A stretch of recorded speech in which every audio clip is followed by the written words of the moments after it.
بسم اللہ الرحمن الرحیم. آپ کی آمد کا بہت بہت شکریہ. اس پریس کانفرنس کا مقصد کل کے پی ڈی ایم کے جلسے کے بارے میں کچھ اپنے خیالات کا اظہار کرنا تھا. کل نے یہ دیکھا کہ کل بلوچستان میں ہمارے 7 نوجوان شہید ہوئے. اس جلسے میں کوئی ذکر بھی نہیں تھا، بلکہ اس ادارے پہ جو تنقید کے نشتر برسائے گئے وہ ہم نے اور آپ نے سب نے سنا. اس گروہ کا مقصد صرف اور صرف ملک میں افراتفری پیدا کرنا ہے اور ایک ہی فارمولے پہ یہ عمل درآمد کر رہے ہیں، اور وہ ہے میں، میرا خاندان اور میری دولت. اس کے بچاؤ کے لیے یہ سارا کیمپین چلایا جا رہا ہے، جس میں کہ کبھی الیکشنز کے بارے میں بات ہوتی ہے لیکن کوئی ثبوت نہیں دیے جاتے،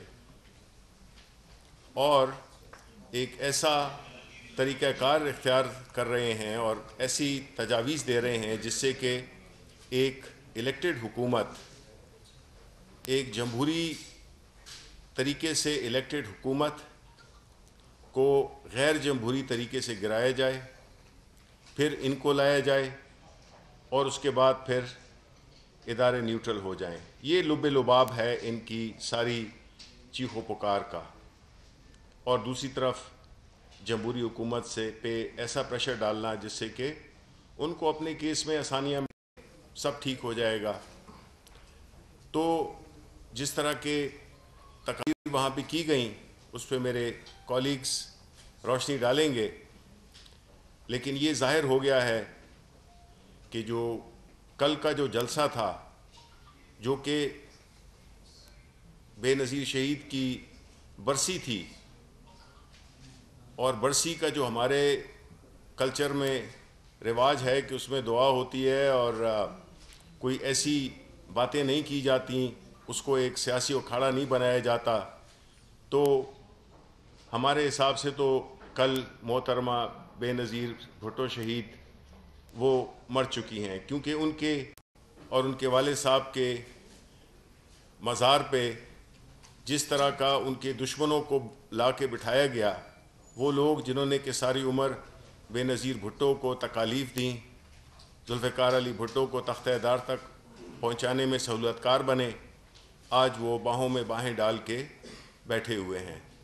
تو اس پہ مزید بات کرنے کے لیے میں دعوت دوں گا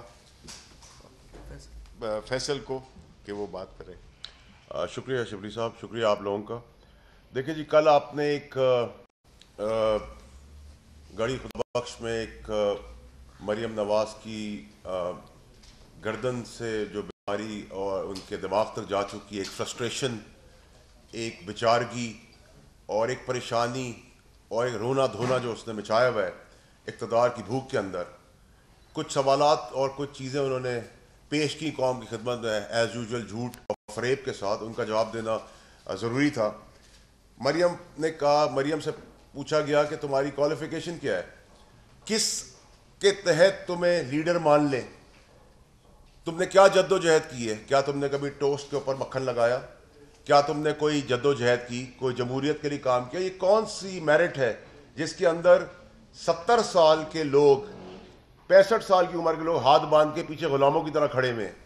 مطلب انسان کی اپنی بھی کوئی شناخت ہوتی ہے، چھوٹی بڑی شناخت اللہ کے ہاتھ میں ہے، لیکن شناخت تو اللہ تعالیٰ نے ہر انسان کو دی ہے. لیکن یہ ملازمین کا ٹولہ ہے اور کنیزوں کے ساتھ ایک پریٹینشیس عورت لیڈر بننے کی کوشش کر رہی ہے. اپوزٹ لیڈر ان کا چچا ہے، استعفے وہ مانگ رہی ہیں. بھائی استعفے تم مانگو، چچا مانگے، استعفے تو دو نا.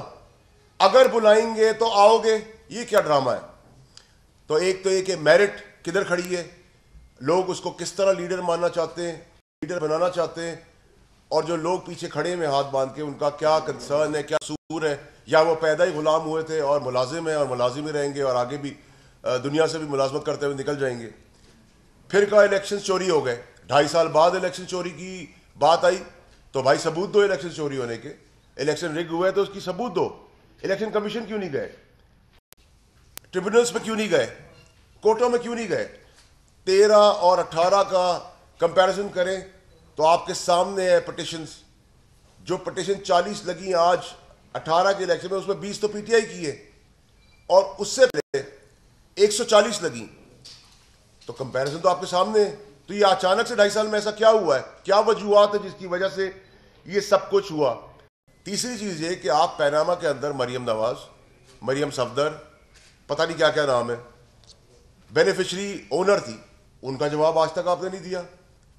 اور آپ بھری پھر رہی ہیں ایک ساہوکار شریف زادے فرشتے جو سیاست کرنے آ گئے. ایک تو اس کا جواب، اور میں پھر یاد دلاؤں گا کہ استعفے کا مہینوں گزر گئے، سال یا بتا دیں کون سے سال میں استعفے آئیں گے.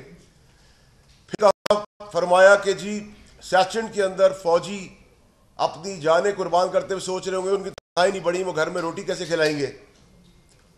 تو بے شرمی کی حد. یاد دلاتا چلو قوم کو کہ یہ وہی سیشن پہ فوجی کھڑے ہیں جو ہمارے محافظ ہیں اور انڈیا کے 8 مارتے اور 4 اپنے شہید کراتے ہیں اور گولیاں سینے پہ کھا رہے ہوتے ہیں. اور اسی وقت اسی دشمن ملک کا مودی آتا ہے، آپ کی گاڑی میں بیٹھتا ہے بغیر ویزا کہ آپ کے باپ کا ملک سمجھ کے، اور مریم کی بیٹی کی شادی اٹینڈ کرتا ہے. تو اس وقت سیشن کے فوجی جوان کیا سوچ رہے ہوں گے؟ اس کا جواب پاکستانیوں کو کب اور کون دے گا؟ پھر کہا کہ جی پاشا صاحب نے پاکستان کا کچرا جمع کر کے پی ٹی آئی بنائی. تو بتانا بھول گئیں کہ گندی نالی کی غلاظت جنرل جیلانی اور ضیاء الحق نے پسند کی نواز شریف کے روپ میں. اور بے شرمی اور بے حیائی یہ تھی کہ گندی نالی سے تو اٹھایا لیکن 25 لاکھ روپے کی رقم بھی لے آئی جائے بنانے کے لیے. یہ دھوکے باز آج بڑی بڑی جمہوری باتیں کر رہے ہیں. یہ بھی تو بتائیں کہ ان کا باپ کا، ان کا سیاسی ماضی کیا ہے. پھر کہا مشرف کے لیے پاکستان کے دروازے بند ہو چکے ہیں. دیکھو بند ہو چکے ہوں گے تو مشرف گیا کس کے زمانے میں تھا؟ نواز شریف کے زمانے میں، نواز شریف کی گورنمنٹ میں. اگر مشرف کے لیے دروازے بند ہو چکے ہیں، نواز شریف کے لیے بھی دروازے پاکستان کے بند ہو چکے ہیں اس مفرور بھگوڑے کے. کہا سلام ہے ان ججز کو جنہوں نے مشرف کو سزا دی. بالکل سلام ہے. تو کیا سلام ان کورٹس کو نہیں ہے جیسے تمہارے باپ نواز شریف کو مفرور کنوکٹڈ چور اشتہاری کا تمہیں کنوکٹ کیا، تمہیں ڈسکوالیفائی کیا، تمہارے پورے خاندان کو مفرور قرار دیا، اور تم پاکستان سے بھاگے ہوئے ہو مفروری کے اندر، چاہے وہ تمہارا باپ نواز ہو، چاہے تمہارا سمدھی اسحاق ڈار ہو، چاہے علی ڈار ہو، اسحاق ڈار کا بیٹا، یا علی عمران ہو داماد شہباز شریف کا، یا حمزہ حسن حسین ہو، سلمان شہباز ہو. یہ سارے خاندان کے لوگ پاکستان میں دودھ کی نہریں بہا کر ان ووٹوں سے ہی بھاگے ہوئے ہیں نا. یہ بھی تو بتاؤ. یہ بتانا بھول گئی تم؟ تو تمہیں یاد دلاتے رہیں گے. جو تمہاری گردن ہلتی ہے، جس کا پریشانی تمہارے دماغ سے چلی گئی ہے، اس کا علاج جو بچپن میں نہیں ہوا وہ اب جیلوں میں ہوگا. اس کے بعد کہا کہ عمران خان صاحب فوج کے پیچھے جا کے چھپ جاتے ہیں. فوج کے پیچھے چھپ جاتے ہیں؟ فوج ہر ڈیموکریٹک الیکٹڈ پارٹی کے ساتھ ہے، چاہے وہ کسی کی بھی ہو.